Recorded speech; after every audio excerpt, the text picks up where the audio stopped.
आस्था और विश्वास की भूमि। यहाँ पग पग पर है पवित्र स्थान। यहाँ गहरे रिश्तों में बंधे हैं भक्त और भगवान। विधियां हैं अलग अलग, किंतु विश्वास का रंग है एक ही मंजिल तक पहुंचाते हैं, चाहे रास्ते हों अनेक। हर रास्ता होकर गुजरता है विश्वास के किसी द्वार से। कोई है सदियों से मौजूद, तो कोई है युगों के पार से। क्या इन पवित्र स्थानों की भी है कोई कथा? क्या हमारे विश्वास का भी है कोई इतिहास? आइए मिलकर चलते हैं इन पवित्र स्थानों के सफर पर और खोजते हैं कथा विश्वास के इतिहास की। कण कण में तेरी शक्ति,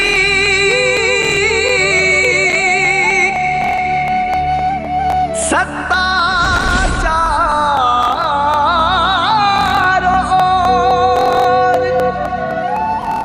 एक तू ही थामे बैठा है सारे जग की डोर।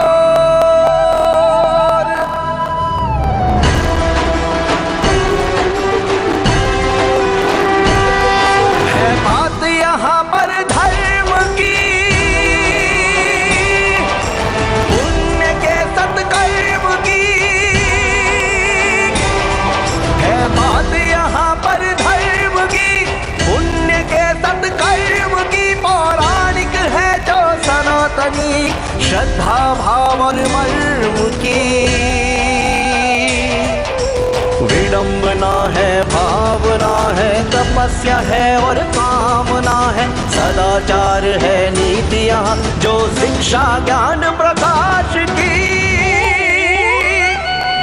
ये है कथा विश्वास के इतिहास की। ये है कथा विश्वास के इतिहास की। ये है कथा विश्वास के इतिहास की। ये है कथा विश्वास के इतिहास की। नमस्कार, कथा में आप सभी का स्वागत है और मैं हूं हिमांशु सोनी। आज मेरे पीछे जिस द्वार को आप देख रहे हैं, ये कोई साधारण द्वार नहीं, ये मोक्ष का द्वार है।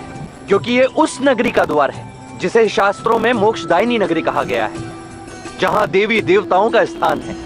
यहाँ विभिन्न देवी देवताओं के इतने मंदिर हैं कि ऐसा कहा जाता है, यदि आप एक चावल की बोरी लेकर निकलेंगे और हर एक मंदिर में केवल एक एक कण चढ़ाते जाएंगे तो भी चावल समाप्त हो जाएंगे, किंतु मंदिर शेष रह जाएंगे। संपूर्ण संसार में केवल एक ही ऐसी नगरी है।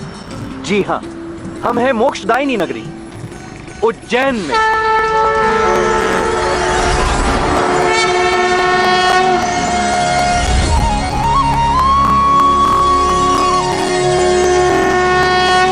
महाकाल प्रिय क्षेत्रम, पुराणा प्रसिद्ध पुरम, शोभनं पावनं रम्यम्, उज्जयिनी स्थल परम।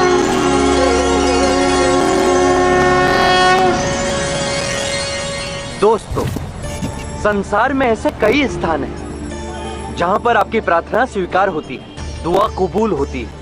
कहीं आपको सांसारिक सुखों का दान मिलता है तो कहीं बेहतर सेहत का, कहीं आपको संतान का दान मिलता है तो कहीं सौभाग्य का। किंतु आज मैं आपको जिस मंदिर की कथा दिखाने जा रहा हूं, संसार में एकमात्र यही पवित्र स्थान है जहां आपको जीवन का दान मिलता है। ऐसा कहा जाता है कि चाहे आप पर अकाल मृत्यु का साया ही क्यों ना हो, यदि आप इनकी शरण में चले गए तो आप निश्चिंत हो जाइए। काल भी आपका कुछ नहीं बिगाड़ सकता, क्योंकि ये स्वयं महाकाल है।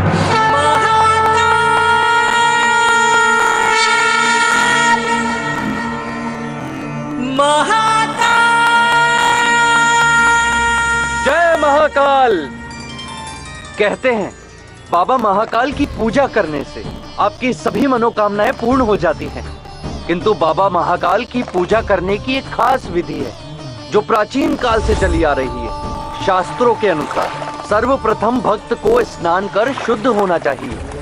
उसके पश्चात वीरभद्र जी के दर्शन प्राप्त कर महाकाल के दर्शन प्राप्त करने चाहिए।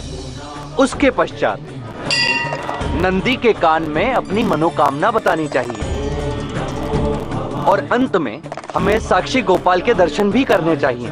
ऐसी मान्यता है कि इस क्रम से की गई पूजा से आपकी सारी मनोकामनाएं पूर्ण हो जाएंगी। तो यदि आपकी भी कोई मनोकामनाएं हैं तो चलिए मेरे साथ, हम सब मिलकर पूजा करते हैं बाबा महाकाल की और लेते हैं उनका आशीर्वाद।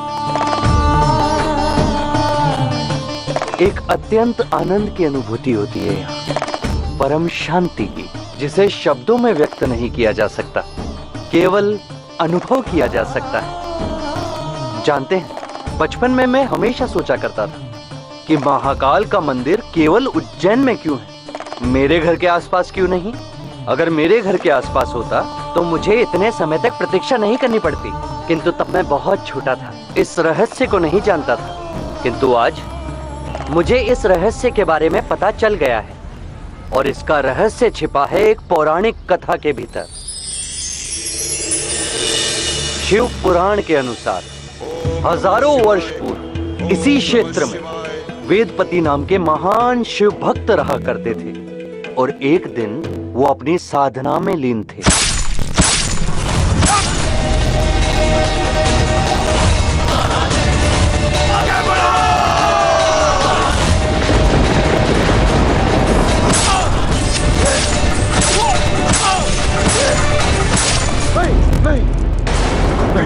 प्रभु, प्रभु, क्या हुआ पिताश्री?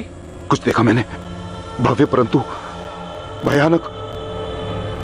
मैंने स्वयं महादेव को देखा, इतने क्रोधित, इतने रुद्र, मानो कि स्वयं मृत्यु लग रहे हो। काल बनकर आए थे वे। हे प्रभु, इस आभास का अर्थ और कारण क्या हो सकता है पिताश्री?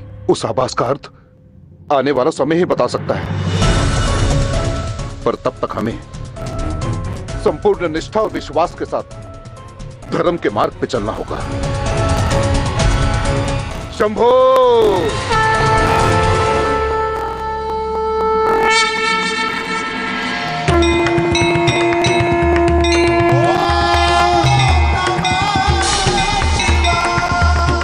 हे देव, वेदपति को आपके रौद्र रूप के दर्शन करवाने के पीछे क्या उद्देश्य है?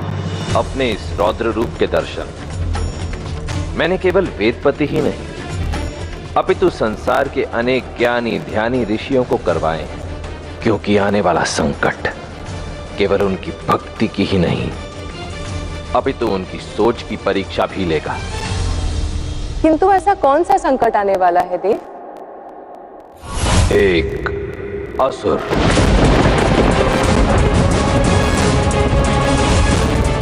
जो धर्म के पथ पर चलकर संसार में अधर्म का प्रचार प्रसार करना चाहता है। कौन है वो देव? दैत्य माता दिति का पुत्र दूषण। ओम ब्रह्माय नमः। ओम ब्रह्माय नमः। ओम ब्रह्माय नमः।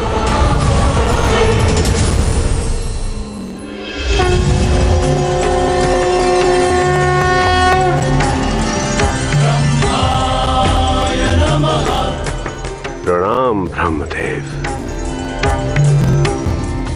आपके दर्शन पाकर मैं धन्य हो गया।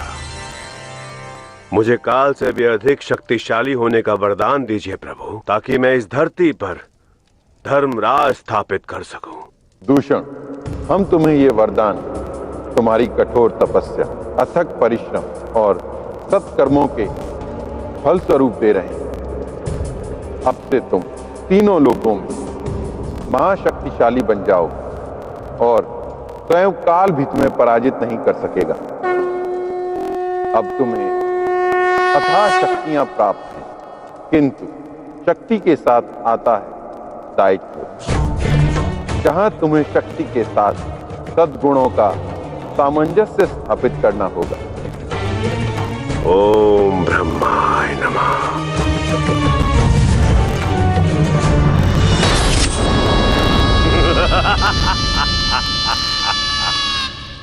तुम सभी देवी देवताओं ने ऐसे कई नियम बनाए जो तुम सबके हित में थे। अब मैं तुम्हारे पुराने सारे नियम तोड़ दूंगा और अपने नियम स्वयं बनाऊंगा। अब धर्म का राज नहीं, दूषण का राज होगा। अच्छा, तो अब दूषण संसार पर अपना आधिपत्य स्थापित करना चाहता है, किंतु उसे यह बात पता नहीं है कि आदि से अनंत काल तक के लिए महादेवी इस ब्रह्मांड के राजा थे, हैं और रहेंगे। ऐसा कहा जाता है कि उज्जैन के निवासियों ने किसी भी काल में महाकाल के अलावा किसी और को अपना राजा नहीं माना। और हमने तो यह भी सुना है कि किसी भी काल में, किसी भी युग में कोई दूसरा राजा मंदिर तो छोड़िए, उज्जैन में भी रात नहीं काट सकता। और आज जब देश में लोकतंत्र है, तब भी यही मान्यता है। इस देश में सर्वोच्च पद पर बैठे हुए व्यक्ति जैसे राष्ट्रपति, प्रधानमंत्री भी उज्जैन में रात्रि में नहीं रुकते। और तो और कोई भी व्यक्ति अपनी बारात को महाकाल के मंदिर के सामने से लेकर नहीं जाना चाहता।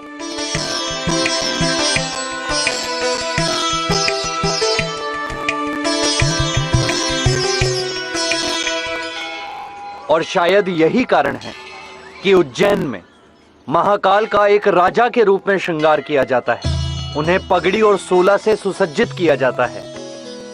ये सारी जो आप पगड़ियां देख रहे हैं, ये वो पगड़ियां हैं जो महाकाल को उनके भक्तों ने अर्पित की हैं। किंतु अब इन सभी पगड़ियों को संग्रहालय में रख दिया गया है और ये सारी पगड़ियां महाकाल की शान में एक झलक मात्र है। यदि आप महाकाल की शान देखना चाहते हैं तो आप सावन के महीने में आइए। सावन के महीने में हर सोमवार को राजा महाकाल की ऐसी यात्रा निकलती है कि आप जब उसे देखेंगे तो आपको ऐसा लगेगा कि एक चक्रवर्ती सम्राट अपने पूरे लावो लश्कर के साथ अपनी प्रजा से मिलने आया। वैसे तो इस मंदिर को महाकाल के नाम से जाना जाता है, किंतु इस 3 खंड वाले मंदिर में महादेव महाकाल के अतिरिक्त 2 और रूपों में विराजमान है, नागचंद्रेश्वर और ओंकारेश्वर। ओंकारेश्वर और महाकाल की पूजा प्रतिदिन की जाती है, जबकि नागचंद्रेश्वर की पूजा साल में एक बार की जाती है और उसी दिन उनका मंदिर भी खुलता है, नागपंचमी। नागपंचमी के दिन आपके और मेरी तरह लाखों श्रद्धालु उनके दर्शन करने के लिए उमड़ते हैं। ऐसा कहा जाता है कि उस दिन सांपों के राजा तक्षक भी यहाँ किसी न किसी रूप में अवश्य रहते हैं। अब जिसके इतने उपासक हूँ, इतने भक्त हूँ, उन्हें चुनौती देने आ रहा है एक महाराक्षस दूषण। आइए देखते हैं आगे क्या होता है।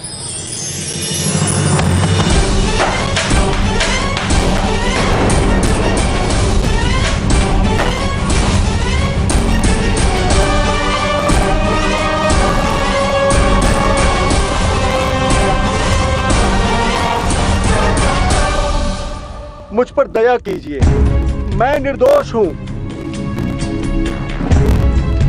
मैं एक साधारण शिक्षक हूं। नहीं नहीं गुरुदेव, शिक्षक साधारण नहीं होते, वो तो अत्यंत महत्वपूर्ण और विशेष होते हैं। तो जाओ।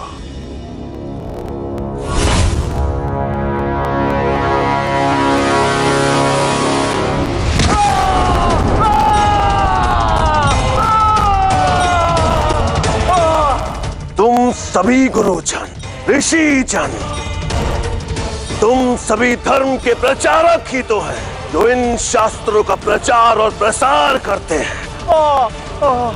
तुम्हारा और इन धर्म शास्त्रों का बल ही तो है कि समस्त संसार देवताओं को पूजनीय मानता है।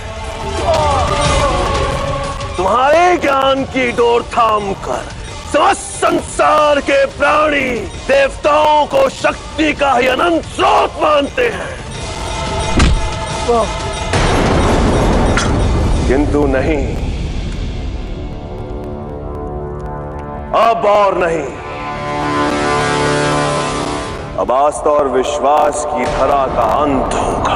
रुक जाइए, ऐसा अनर्थ मत कीजिए।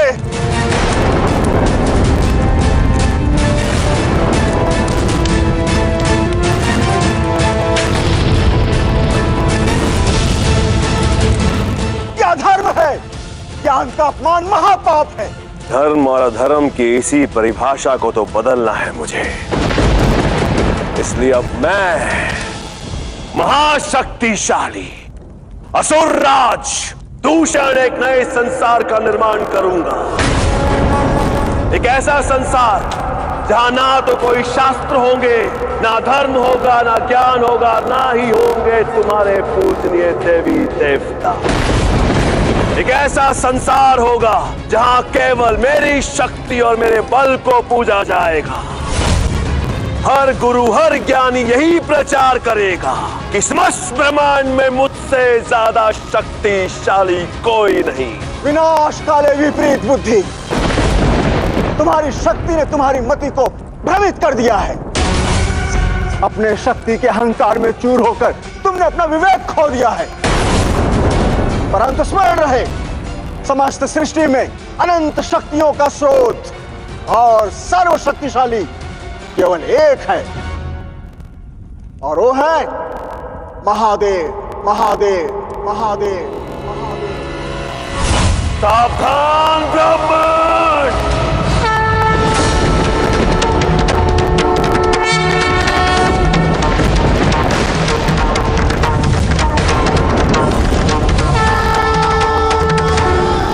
महादेव महादेव और महाराक्षस पहली बार आमने सामने आए हैं। क्या आपको पता है, महाकाल ज्योतिर्लिंग इस पूरे ब्रह्मांड का एकमात्र ज्योतिर्लिंग है जिसका मुख दक्षिण की ओर है। दक्षिण यम अर्थात काल की दिशा। महाकाल का मुख दक्षिण की ओर होना हमें यह बताता है कि उनकी सदैव दृष्टि काल पर बनी रहे, जिससे वो काल को नियंत्रण में रख सके। और आज काल रूपी दूषण पर उनकी दृष्टि बनी हुई है। अब देखना यह है कि दूषण नियंत्रण में रहता है या नहीं। देखते हैं। सावधान दूषण, मैं तुम्हें चेतावनी देने आया हूँ। यदि तुमने अपने पाप की गाथा पर पूर्ण विराम नहीं लगाया और इसी प्रकार निर्दोषों का रक्त बहाकर अधर्म और अत्याचार के पथ पर अग्रसर रहे तो अपने काल के लिए स्वयं उत्तरदायी होगे। यदि ऐसा है तो अभी इसी क्षण आप मुझे मार क्यों नहीं देते? मैंने इस ब्राह्मण के शास्त्रों को जलाया, ग्रंथों को जलाया और इसे मारने का प्रयास भी किया। अब इससे बड़ा धर्म और क्या हो सकता है? आइए आइए और दंड दीजिए मुझे, मार दीजिए मुझे। संसार के प्रत्येक व्यक्ति का अंत, उसका काल तभी आता है जब उसके पापों का कोई प्रायश्चित शेष ना रह जाए। आज ना तो ये ब्राह्मण तुम्हारे हाथों मरेगा और ना तुम मेरे हाथों, परंतु ये बात स्पष्ट रूप से समझ लो दूषण कि प्रत्येक व्यक्ति को अपने कर्म का कर्म फल भोगना ही होता है।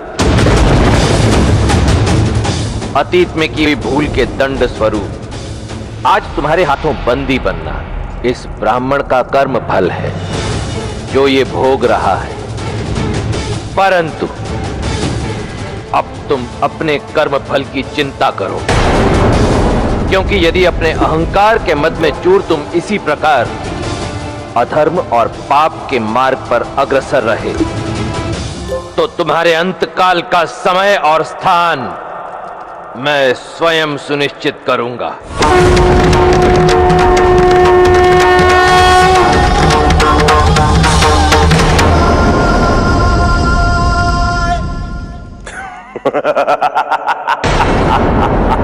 काल भी मेरा कुछ नहीं बिगाड़ पाएगा महादेव। जाओ जाओ और जाकर सभी शास्त्रों को नष्ट कर दो। जहां भी गुरुकुल देखे उसे जलाकर भस्म कर दो। सभी ऋषियों और गुरुजन को बंदी बनाकर भक्ति और धर्म के प्रचारकों को मेरे सामने लेकर आ। शीघ्र ही मैं ये सुनिश्चित करूंगा महादेव कि समस्त संसार में कोई भी व्यक्ति शेष ना रहे जो आपके नाम का जप करता हो। आपको और आपके सभी भक्तों का सर्वनाश कर दूंगा मैं।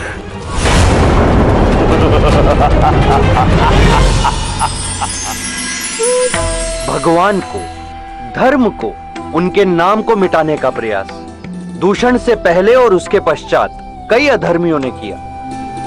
सन 724 से लेकर 1531 तक महाकाल के इस मंदिर को कई बार लूटा गया, इसे क्षति पहुंचाई गई। पर जितनी भी बार इस मंदिर को गिराया गया, उतनी ही बार महादेव के उपासकों ने, उनके भक्तों ने इस मंदिर को ना ही दोबारा उठाया बल्कि इसे पहले से बेहतर बनाया। और आज जब हम इस मंदिर के शिखर को देखते हैं तो इस मंदिर के शिखर पर लगे ये 108 कलश जिन पर सोने की परत चढ़ी है, हमें बताती है ना ही धर्म को कोई मिटा सका है और ना ही कोई इसके कलश को खाली कर सकता है। अभी वक्त हो चला है एक छोटे से ब्रेक का, और ब्रेक के बाद हम देखेंगे कि महादेव के नाम को मिटाने के लिए दूषण क्या करता है। कथा में आप सभी का पुनः स्वागत है। ग्रंथों से पता चलता है कि यहाँ रामचंद्र जी के बेटे कुश और वानर राज सुग्रीव भी महाकाल के दर्शन के लिए उज्जैन आए थे। इससे यह साबित होता है कि यह मंदिर त्रेता युग में भी उपस्थित था और इसकी ख्याति दूर दूर तक फैली हुई थी। किंतु आज महाकाल के जिस भव्य मंदिर को आप लोग देख रहे हैं, इसका निर्माण 1732 में रामचंद्र बाबा शिणवी ने करवाया, जो राणा जी सिंधिया की महारानी के मुनीम थे और महाकाल के बहुत बड़े भक्त।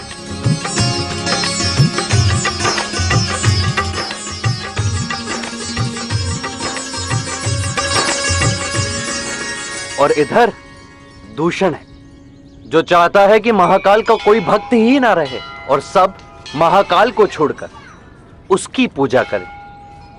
क्या ऐसा हो पाता है? आइए देखते हैं।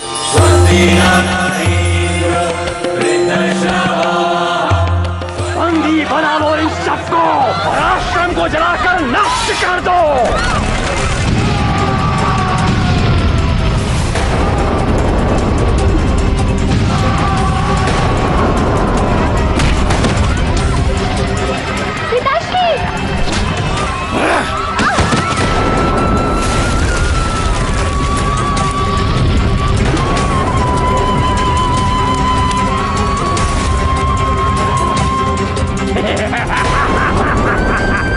इन सबको असुरराज दूषण के पास ले चलो।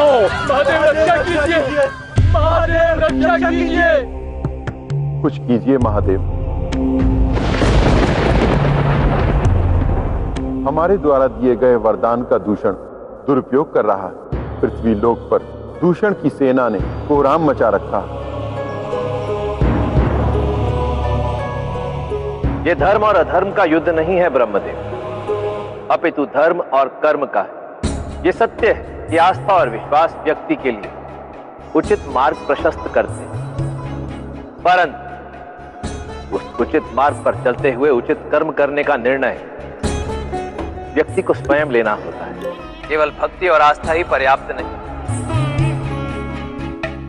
अर्थात आप दूषण के आतंक का अंत नहीं करेंगे देव?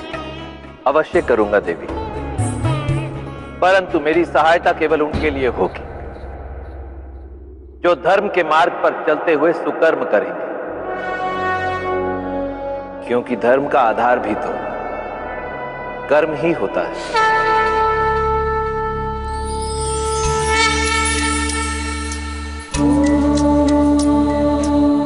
जय महाकाल।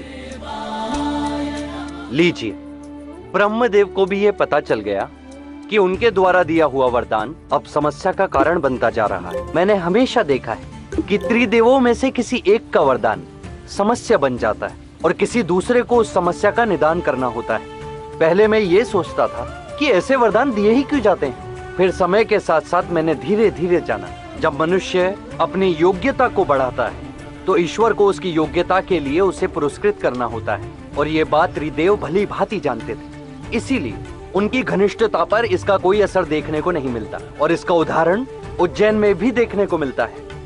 जिस प्रकार किसी विशेष अवसर पर हम अपने मित्र से मिलने जाते हैं वैसे ही त्रिदेव भी एक दूसरे से मिलते हैं और इस मिलन को हरिहर मिलन कहते हैं। जैसे कि बैकुंठ चतुर्दशी की रात्रि को महाकाल अपने मित्र विष्णु जी से मिलने उनके घर गोपाल मंदिर जाते हैं, वैसे ही विष्णु देव भी अपने मित्र महाकाल से मिलने जाते हैं। जैसे ब्रह्मदेव आए थे अभी महादेव से मिलने, लेकिन महादेव ने जो कहा उसका क्या अर्थ है ये तो हमें आगे ही पता चलेगा। आइए देखते हैं।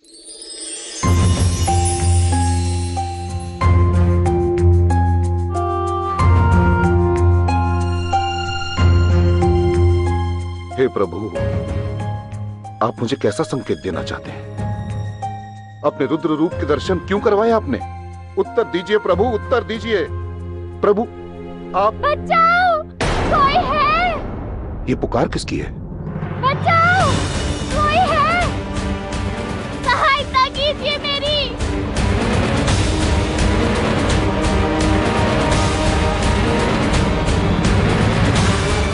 ये तो नालंदा के मुख्य पुरोहित है।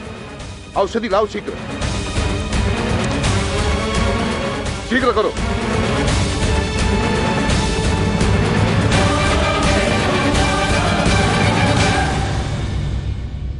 मैं इनकी पुत्री हूँ।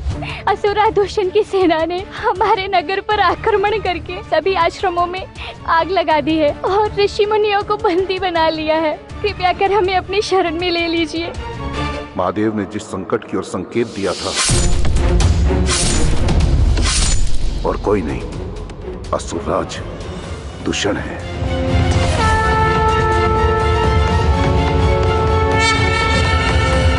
वेदपति को उज्जैन की सुरक्षा की चिंता सता रही थी। क्या आप जानते हैं कि उज्जैन के चारों ओर 84 शिवलिंग स्थापित हैं।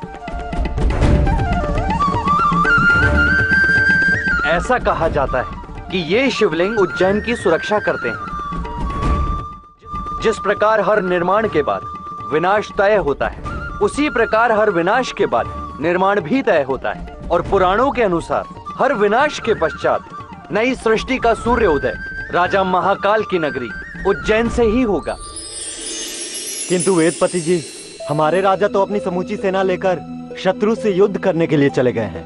हम मुट्ठी भर सैनिक असुरराज दूषण उनकी शक्तिशाली और निडर सेना से युद्ध कैसे करेंगे? देखिए, उज्जैन हमारा घर है, हमारी जन्मभूमि है और इसके सहस्त्र उपकार है हम पर। और आज वो समय आ गया है उन उपकारों का ऋण चुकाने का। भय और आतंक के छाव में जीने से उचित यही है कि हम अपनी जन्मभूमि के लिए अपने प्राण न्यौछावर करने के लिए सज्ज हो जाएं।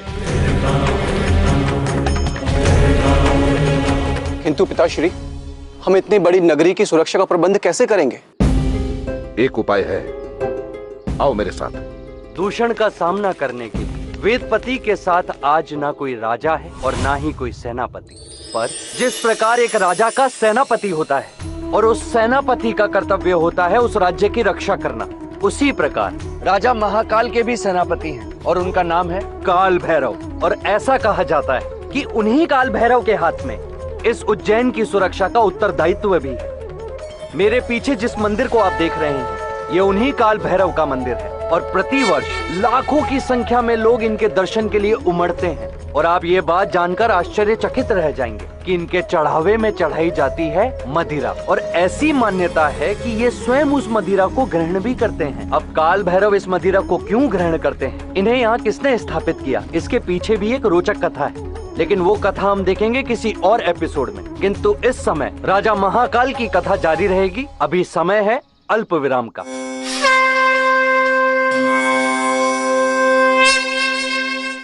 कथा में आप सबका फिर से स्वागत है। जैसा कि हम सब ने देखा कि काल रूपी दूषण ने सबको परेशान कर रखा है। अब काल का तो दूसरा अर्थ ही मृत्यु होता है, किंतु आप जानते हैं काल का एक और अर्थ होता है समय। और इस मंदिर क्षेत्र को शास्त्रों में महाकाल वन कहा गया है, और वो इसीलिए कहा जाता है क्योंकि ऐसी मान्यता है कि यहाँ से चांद और सूरज की गति का सटीक पता लगाया जा सकता है। पृथ्वी सूर्य की परिक्रमा करते हुए जब वो सूर्य के सबसे पास पहुंचती है, वो भाग जो सूरज के सबसे पास होता है वो महाकाल वन है। ये तो हुई समय वाले काल की बात। अब देखते हैं मृत्यु रूपी काल दूषण से निपटने के लिए वेदपति क्या करते हैं।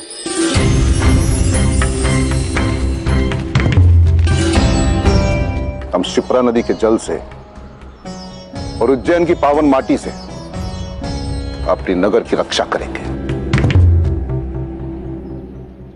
हमें नगर के चारों ओर ऊंची दीवारें खड़ी करनी है।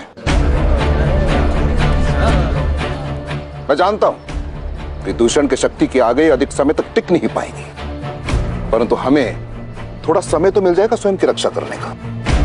तो कदाचित ऐसे भी हो सकता है कि हमारी सेना युद्ध से वापस भी आ जाए। तो बताइए, क्या आप सब मेरे साथ हैं?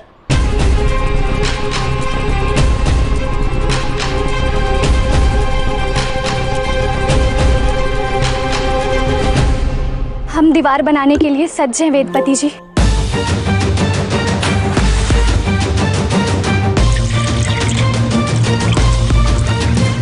अपने स्वयं की रक्षा के लिए, अपनी नगर की रक्षा के लिए हमें अनेकों प्रयास करने हैं।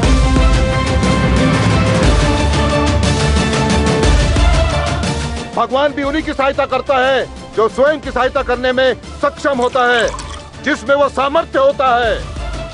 हमें स्वयं की रक्षा करने के लिए हमें कर्म पथ पे चलना होगा। बाकी शेष महादेव पर छोड़ दें, वे अवश्य हमारा उचित कर्म फल देंगे।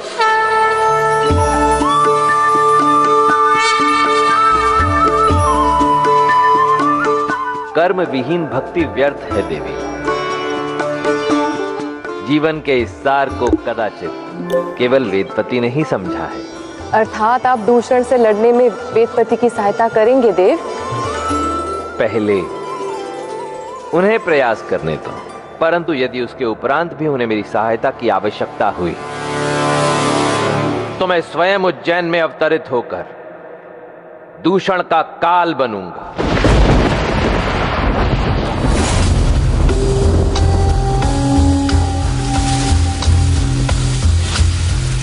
महाज्ञानी ब्राह्मणों, ये भस्म देख रहे हो?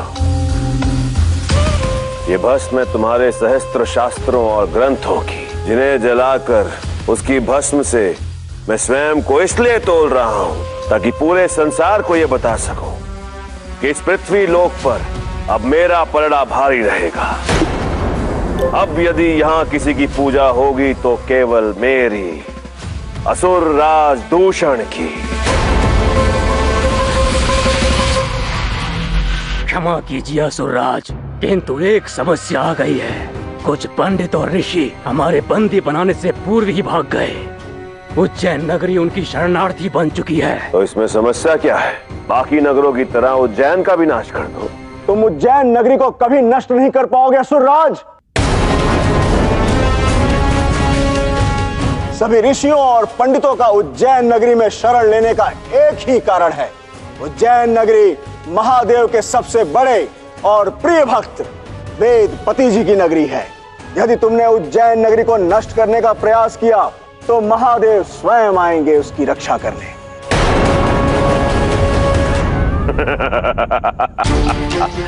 तुम बार बार मुझे महादेव की शक्ति का भय दिखाते हो, तो चलो अब मैं तुम्हें अपनी शक्ति का आभास कराता हूं। यदि महादेव वहां आए उनकी रक्षा करने, तो दूषण स्वयं जाएगा विध्वंस करने।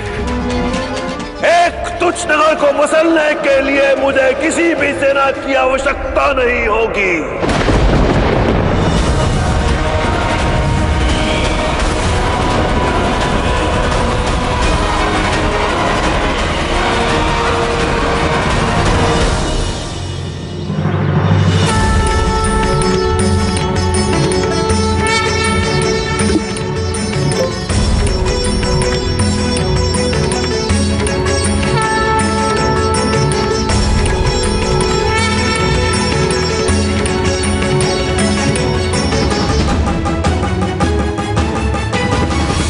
महादेव का आशीर्वाद हमारे साथ है और हमने भय और शिव के मध्य शिव को चुना है। तो स्मरण रखिए, जब तक महादेव हमारे साथ है, वो दूषण की कुदृष्टि इन दीवारों को कभी भी भेद नहीं सकती।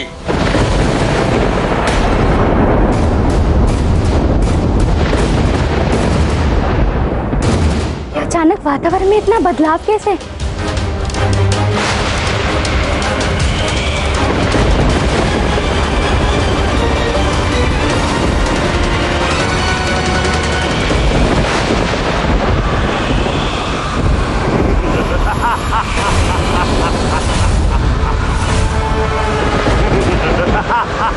दूषण है।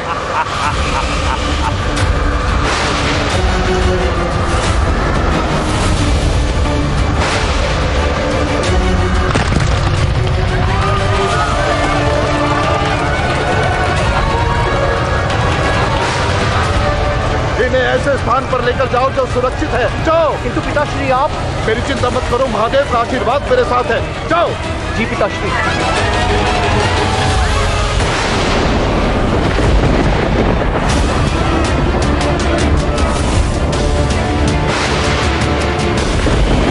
ओम नमः शिवाय, ओम नमः शिवाय, ओम नमः शिवाय, ओम नमः शिवाय।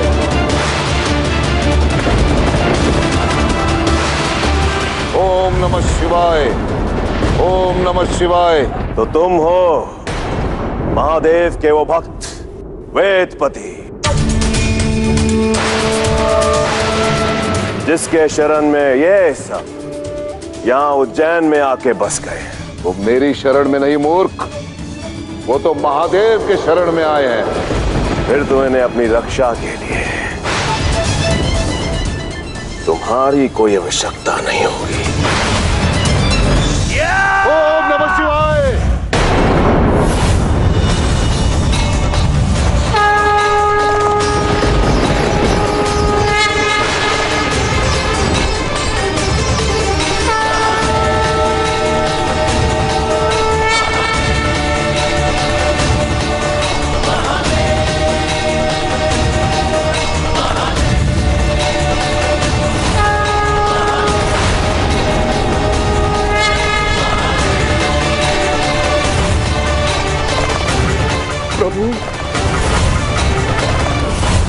मैंने तुझे अपने कुमार्ग और कुकर्म को सही करने का एक अंतिम अवसर दिया था, किंतु तेरी शक्तियों के अहंकार ने तेरा विवेक हर लिया है। दूषण, तीनों लोगों पर अपना आधिपत्य स्थापित करने की तेरी लालसा में तू स्वयं को काल और मृत्यु से परे समझने लग गया है। किंतु तू भूल गया दूषण कि स्वयं काल मेरे अधीन है। मैं महाकाल हूं और अब अपने महाकाल स्वरूप में मैं संसार से दूषण का अंत करूंगा।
दूषण,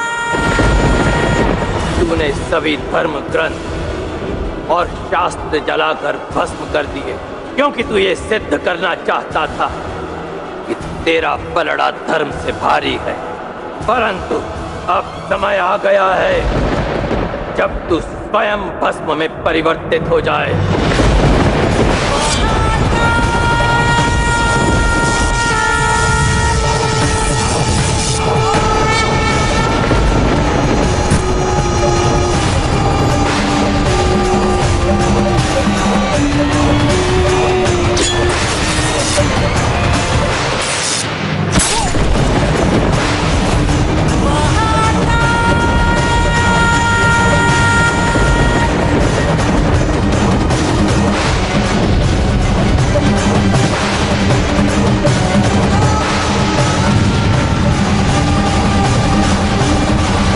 महाकालेश्वर महादेव की जय। जय महाकाल। जय महाकाल। जय महाकाल। जय महाकाल। जय महाकाल। ये जयकारा यहाँ सदियों से गूंज रहा है। आपको जानकर आश्चर्य होगा, इस जयकारे को केवल मनुष्य ही नहीं, यहाँ पर पंछी भी लगाते हैं। न जाने कहां से 4-5 हजार चिड़ियों का झुंड संध्या आरती के समय यहाँ आता है और मंदिर की परिक्रमा करने लगता है। और ये विहंगम दृश्य अधिकतर आपको सावन के महीने में और शीत ऋतु में देखने को मिलेगा। है ना अनोखी बात। आगे देखते हैं कि महाकाल के भक्त महाकाल का सत्कार कैसे करते हैं। प्रभु, हम सबको दूषण की सेना से बचाने के लिए आपको कोटि कोटि धन्यवाद। उज्जैन नगरी और सभी महादेव भक्तों के लिए आपने जो कृपा की है, उसके लिए हम सब सदैव आपकी ऋणी रहेंगे। जानते हो वेदपति, अपने भक्तों की रक्षा हेतु मैं अन्य नगरियों के स्थान पर केवल उज्जैन में ही क्यों आया? क्योंकि मेरे अन्य भक्तों से भिन्न तुमने अपना सब कुछ केवल अपने आराध्य, उनकी भक्ति और धर्म पर ही नहीं छोड़ दिया, अपितु कर्म का हाथ थामा और अपने धर्म के प्रति अपनी अटूट निष्ठा का परिचय दिया।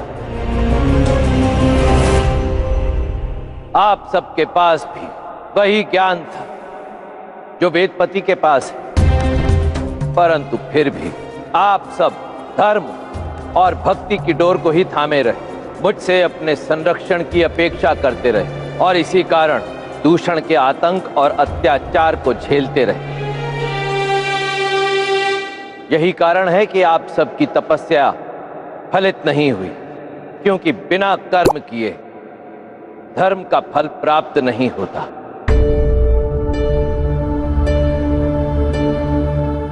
वेदपति, जीवन के इस सत्य को केवल तुम ही समझ पाए कि जीवन रूपी रथ के दो ही पहिए होते हैं, कर्म और धर्म। मैं तुम्हारी इस कर्मठता से अति प्रसन्न हूं, तुम्हें वरदान देता हूं। मांगो, क्या मांगते हो? प्रभु, आप तो स्वयं महाकाल हैं। काल अर्थात मृत्यु, वो भी आपके अधीन है। मैं तो केवल आपसे एक वरदान चाहता हूं कि आप हमारी उज्जैन की पावन नगरी को और भी अधिक पावन कर दें। प्रभु, आप यहाँ पे सदा सदा के लिए उपस्थित रहने का वरदान दें, ताकि जो भी भक्त यहाँ आए उसे महाकाल जीवन और मृत्यु के बंधन से मुक्त कर दे। तथास्तु। आज से अनंत काल तक उज्जैन की ये नगरी मोक्षदायिनी के नाम से जानी जाएगी और यहाँ सच्चे मन से आया प्रत्येक श्रद्धालु जीवन और मरण के बंधन से मुक्त हो जाएगा। उस पर मेरी विशेष कृपा होगी, उसे कर्म का मार्ग प्रशस्त होगा, ताकि वो अपने जीवन में कर्म और धर्म दोनों को समान रूप से महत्ता दे सके।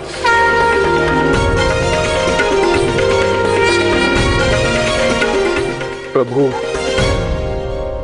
मेरी एक इच्छा है। मैं आपकी एक विशेष पूजा करना चाहता हूं। इसका सौभाग्य आप मुझे प्रदान करें। अवश्य।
मुक्तिप्रदायकम् पार्वतीप्रियभर्तारम्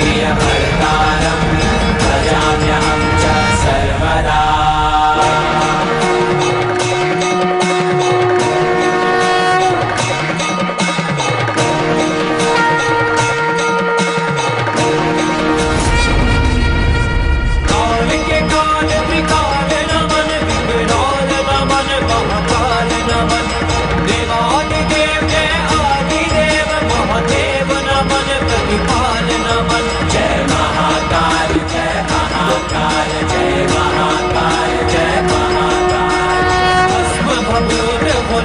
समेत महाकाल श्रृंगार करे उज्जैनी में भोर की किरणें दर्शन बारंबार करे।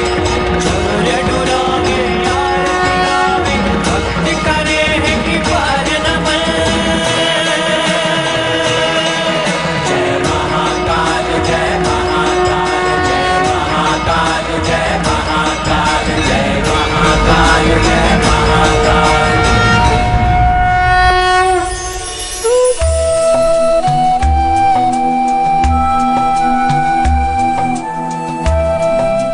महादेव के मंदिर का सबसे बड़ा आकर्षण का केंद्र है यहाँ की जाने वाली भस्म आरती, और उस भस्म आरती का रंग कुछ मुझ पर भी चढ़ा है, आप स्वयं ही देख लीजिए।